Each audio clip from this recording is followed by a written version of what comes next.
गगन बखाने, सुनत गिरा विधि गगन बखाने, पुलक कात गिर जगर सने, पुलक कात गिरे जगर सने, उमा चरित सुंदर में गावा, उमा चरित सुंदर में गावा, सुनहु सब कर चरित सुहावा, सुनहु शंभु कर चरित सुहावा।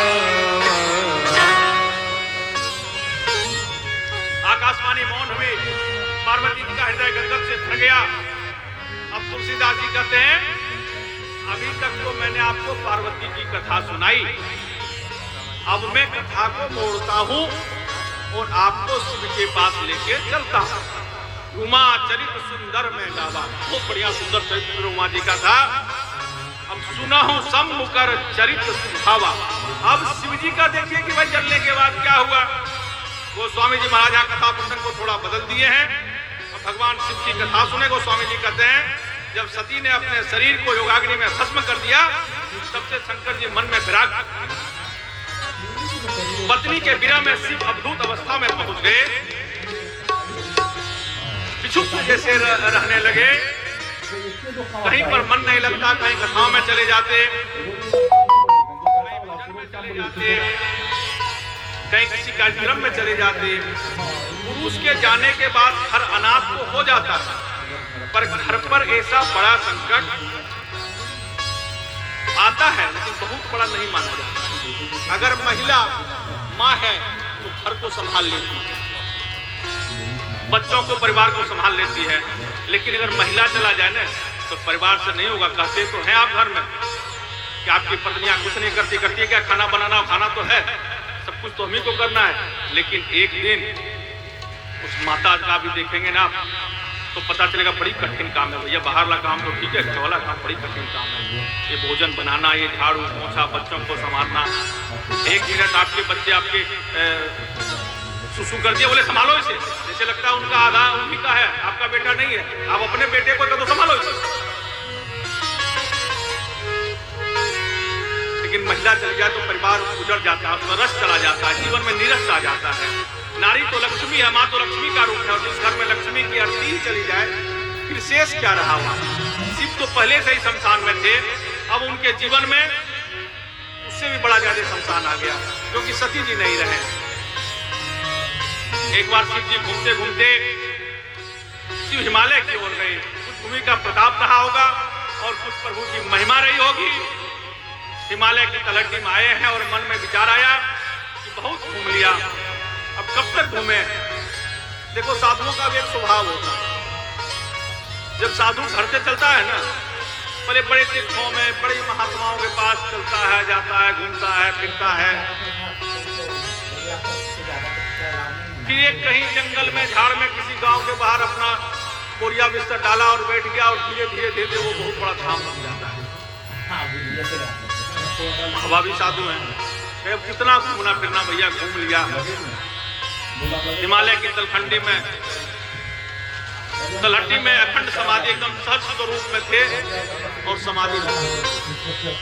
मैंने कहा था जब सहज स्वरूप होगा, शांत होंगे, तभी समाधि होगी, तभी पूजा होगी, तभी साधना होगी। जब सहज रूप आप नहीं कर सकते। हिमालय की भूमि भी देव भूमि है, समाधि की भूमि है, अखंड तप की भूमि है। इसलिए इनको भी समाधि आना है, सहज रूप में ही आना है। समाधि में चले गए। शंकर सहज स्वरूप संहारा, लगी समाधि अखंड। बहुत वर्ष बीतने के बाद एक दिन भगवान श्री राम का प्रकट हो गया और मधुर शब्दों में बोले, शंकर जी नेत्र खोलो, क्योंकि भगवान शंकर राम राम राम राम ही जाप। अब देखो जाप क्यों करना चाहिए, वहाँ पहले स्कैनिंग होता है, तो गुवाहाटी में स्कैनिंग करके वहाँ मंत्र क्यों जपना चाहिए, जयकारा क्यों लगाना चाहिए, बड़ी ध्यान देकर सुनना। हमारा शरीर जो है वो 5 तत्वों से बना है। छित जल पावक, बिहार वाले जल से, पृथ्वी से, अग्नि से, वायु से, आकाश से, और हमारे शरीर के भी 5 भाग। 4 घंटा 5 घंटा घुटना के नीचे जल।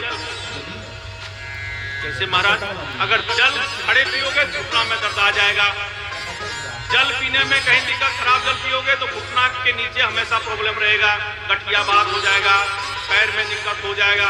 लेकिन ये घुटना के नीचे जो भाग है वो जल का है, क्योंकि पृथ्वी के नीचे जल है।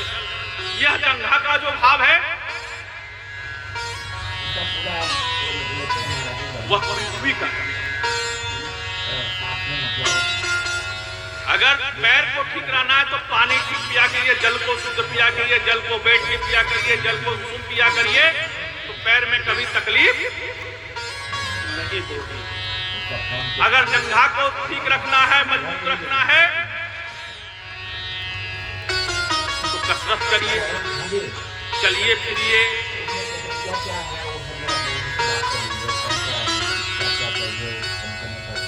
तो ये पृथ्वी है, इसको चलते फिरते हम पृथ्वी को मजबूत करना है तो कसरत करिए। तीसरा भाग है पेट का भाग, ये अग्नि का, कहते हैं जठराग्नि जल रही है। अगर आपकी अग्नि खराब होगी तो पाचन तंत्र आपका खराब हो जाएगा, पेट पचेगा ठीक से नहीं होगा, पाचन तंत्र गड़बड़ा जाएगा, गैस का, कफ का, पित्त का, वात का बीमारी हो जाएगा। इसलिए भोजन शुद्ध करेंगे, आपका अग्नि तत्व शुद्ध रहेगा। भोजन से अग्नि तत्व शुद्ध रहेगा, उसको मजबूत करना है। अगर अग्नि को मजबूत करना है तो भोजन को सुधारिए। चौथा भाग ये है वायु। हार्ट अटैक, दुनियादारी सब से आता है। अगर इसको ठीक रखना है तो प्राणायाम करिए, अनुलोम विलोम करिए, हवा को अंदर प्रवेश करिए, छोड़िए। तो वायु का ये जगह है। भाग को जितना मजबूत कर सकते हैं, 5वां भाग ये आकाश का, इसमें क्या करिएगा मजबूत करने के लिए? इधर का जो भाग है वो आकाश का है। पृथ्वी को मजबूत कर लिया, अग्नि को कर लिया, वायु को कर लिया, जल को कर लिया। इसको कैसे करेंगे मजबूत? क्या उपाय है इसका? अपने वाणी पर नियंत्रण लाइए, अच्छी वाणी बोलिए, भगवान का जाप करिए, जयकारा करिए, मंत्र पढ़िए। मैंने यह जो आपका मुख दिया भगवान, उससे बढ़िया बढ़िया बातों का चर्चा करिए, बढ़िया बढ़िया बात बोलिए। आकाश तत्व भी आपका मजबूत हो जाएगा। आप अपने शरीर को 5 तत्व से बना है, 5 तत्व को ऐसे आप मजबूत कर सकते हैं। इसीलिए कथा में जाइए तो जयकारा लगाइए, कीर्तन हो रहा है तो ताली बजाइए, इससे सब नाड़ी जागती है। इसीलिए सभी कथा में, कीर्तनों में जयकारा लगा दिया जाता है कि आपका आकाश तत्व मजबूत है, क्योंकि इसी आकाश से सब कुछ चलना है। रिमोट टीवी वहां है लेकिन रिमोट यहाँ है। यह आकाश तत्व भी आपका मस्तिष्क जो है वो रिमोट है। इधर चलना है, कहाँ चलना है, नहीं चलना है, कहाँ जाना है, नहीं जाना है, क्या रखना है, क्या भूलना है, क्या अच्छा बोलना है, क्या खराब बोलना है, ये रिमोट है। इसलिए आकाश तत्व को सबसे मजबूत करना है तो मंत्रों का जाप, भगवान के नामों का जाप, जयकारा। इस तरह हम अपने शरीर के 5 तत्व को मजबूत कर सकते हैं।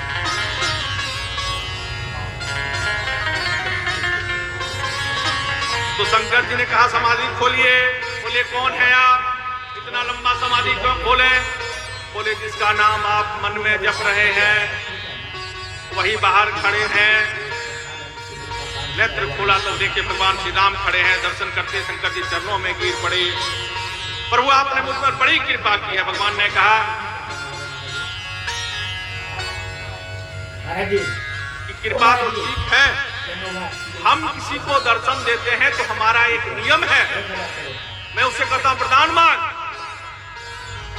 बोले जी, लेकिन आज हम आपसे मांगने आए। देवादिदेव महादेव भूतनाथ, मैं अपने नियम को तोड़ता हुआ मैं जहां देने के लिए जाता हूं, आज आपसे मांगने के लिए आया हूं। शंकर जी ने चरण पकड़ लिए, प्रभु ऐसा भाषा मत बोलिए, मैं आपका सेवक हूं, आज्ञा करिए। अब भगवान राम अब विनती मम सुनाओ शिवा, जो मोह पर निज ने जा विवाह सेल जही, यह मोही मांगे मुझे। बस मेरी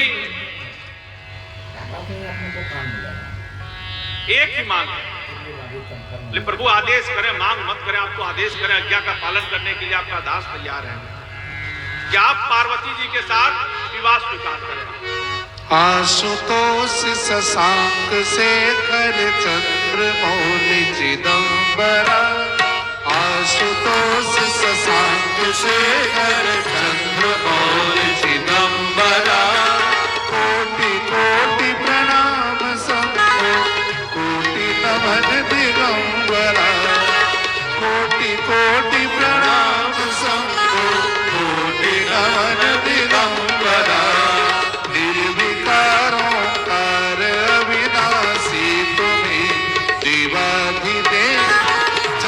सर्जक प्रलय करता शिवम सत्यम सुंदर, कोटि कोटि प्रणाम शंभो कोटि नमन दिगंबरा, निरंकार स्वरूप कालेश्वर महा योगीश्वर, निरंकार स्वरूप कालेश्वर महा योगीश्वरा, जटाधर अभयंकरा, शूलपाणि त्रिशूलधारी औघरी बाहुबली, शूलपाणि त्रिशूलधारी औघरी बाहुबली, जय महेश त्रिलोचनाय विश्वनाथ विश्वंभरा, आशुतोष शशांक शेखर चंद्रमौलि चिदंबरा, कोटि कोटि प्रणाम शंभो कोटि नमन दिगंबरा, नाथ नागेश्वर गरोहर पाप साप विशाप तम, नाथ नागेश्वर गरोहर पाप साप विशाप तम, महादेव महान भोले सदा शिव शिव शंकरा, महादेव महान भोले सदा शिव शिव शंकरा, जगतपति अनुरक्ति भक्ति त्रिदेव तेरे चरण हो, जगतपति अनुरक्ति भक्ति त्रिदेव तेरे चरण हो, क्षमा हो अपराध सब, जय जय जगति जयतीश्वरा, क्षमा हो अपराध सब, जय जय जयति जगदीश्वरा, जन्म जीवन जगत का संताप साथ मिटे सभी, जन्म जीवन जगत का संताप साथ मिटे सभी, ओम नमः शिवाय मन, ओम नमः शिवाय मन, जपता रहे पंचाक्षरा, ओम नमः शिवाय मन, जपता रहे पंचाक्षरा, आशुतोष शशांक शेखर चंद्रमौलि चिदंबरा, कोटि कोटि प्रणाम शंभो कोटि नमन दिगंबरा, कोटि नमन दिगंबरा, कोटि नमन दिगंबरा।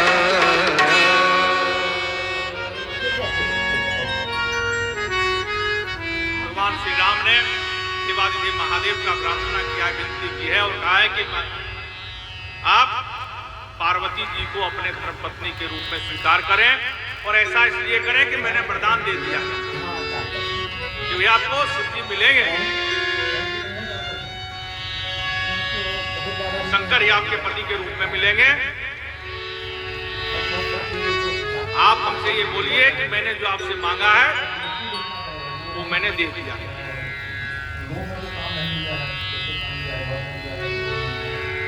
शंकर जी रोने लगे कि जय हो धन्य धन्य सच्चिदानंद, जय हो प्रभु श्री राम, आपके से ऐसा कोई नहीं हो सकता है। आपका जिसने परीक्षा लिया, आप उसके लिए विनती और प्रार्थना करने के लिए आए हैं। जिस नारी ने आपकी परीक्षा ली, जिसने आपको भगवान मानने से ही मना कर दिया, और आज उसके लिए आप प्रार्थना कर रहे हैं। ऐसे सच्चिदानंद हो सकते हैं, ऐसे नारायण ही हो सकते हैं, या कारण करुणा करने वाले आप ही हो सकते हैं, और कोई दूसरा नहीं हो सकता। भगवान ने कहा कि बाबा ये सब बात बंद करो, और हमने जो बोला है उसका वचन का पालन करिए और हमको वचन दीजिए। भगवान आग्रह करते हैं कि आप विवाह करें, गृहस्थ आश्रम में आप स्वीकार करें, क्योंकि प्रभु श्री राम बोले मुझे आपके घर में विभूति अवतरित करानी है, जो मेरे कार्य को पूरा करेगा। ऐसे विभूति जो राम काज करने वाली है, इसीलिए आप विवाह करिए, आपको वचन करिए। देखो चारों आश्रम में गृहस्थ आश्रम जो है वो सर्वोच्च धन्योग्य आश्रम, क्योंकि यह गृहस्थ आश्रम वाले ही सभी आश्रमों को चलाता है। अगर गृहस्थ आश्रम